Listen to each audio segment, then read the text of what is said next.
Halo Bunda, ada banyak mitos yang berseliweran di masyarakat tentang kehamilan. Salah satunya adalah larangan tidur di pagi hari. Padahal nyatanya sulit mempertahankan tidur yang cukup, terutama di usia kehamilan yang cukup tua. Lalu apakah aman tidur di pagi hari?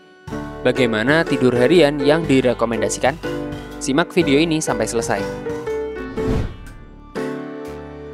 Kurangnya bukti ilmiah. Gagasan bahwa ibu hamil sebaiknya menghindari tidur pagi telah diwariskan dari generasi ke generasi.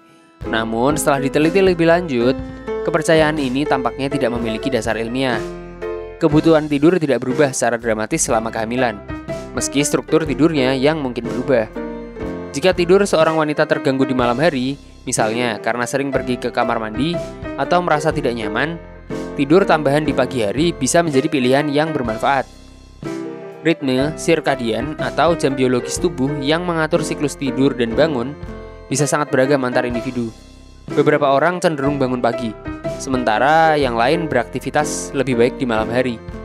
Wanita hamil yang lebih aktif di malam hari dan merasa nyaman untuk melanjutkan tidurnya hingga pagi hari tidak perlu merasa khawatir untuk melakukannya. Potensi risiko dan manfaat tidur pagi. Bunda sebaiknya mempertimbangkan potensi dampak tidak langsung dari tidur pagi saat hamil. Ada yang berpendapat bahwa tidur dini hari dapat menyebabkan seseorang melewatkan sarapan. Hal ini bisa berpotensi mengabaikan kebutuhan nutrisi ibu dan janin yang sedang berkembang. Namun, solusi untuk masalah ini adalah dengan merencanakan pola makan yang seimbang sepanjang hari, bukan dengan membatasi waktu tidur di pagi hari. Sebaliknya, tidur pagi bisa memberikan beberapa manfaat jika seorang wanita hamil mengalami insomnia atau gangguan tidur lainnya. Tidur tambahan di pagi hari bisa sangat membantu. Tidur yang cukup sangat penting untuk berbagai fungsi tubuh, termasuk fungsi imun, pengaturan mood, dan konsolidasi memori. Ini juga berperan penting dalam perkembangan janin, mempengaruhi berat badan bayi dan perkembangan otak.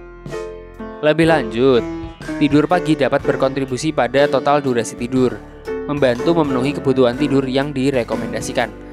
Hal ini sangat penting bagi wanita yang mengalami kualitas tidur yang buruk atau gangguan tidur. Sebelum lanjut, tulis di kolom komentar kalau Bunda punya pertanyaan atau saran. Durasi tidur harian yang direkomendasikan.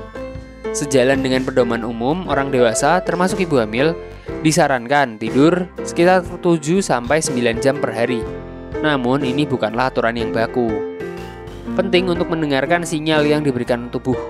Kehamilan adalah periode di mana kebutuhan energi dan perubahan metabolisme meningkat, sehingga mungkin membutuhkan waktu tidur yang lebih banyak. Oleh karena itu, Bunda harus berusaha untuk mendapatkan tidur yang cukup, sehingga ketika bangun dengan perasaan segar dan bugar. Tidur bukan hanya mengatasi tentang kelelahan, tapi juga penting untuk kesehatan dan kesejahteraan secara keseluruhan. Tidur yang cukup selama kehamilan membantu perkembangan janin, mendukung fungsi imun, dan membantu mengatur mood. Kurang tidur di sisi lain telah dikaitkan dengan peningkatan risiko diabetes gestasional, persalinan yang berlarut-larut, dan persalinan melalui operasi sesar. Itu tadi jawaban mengenai mitos tidur di pagi hari untuk ibu hamil. Jika Bunda ingin tahu info kehamilan lainnya, klik di kiri atas.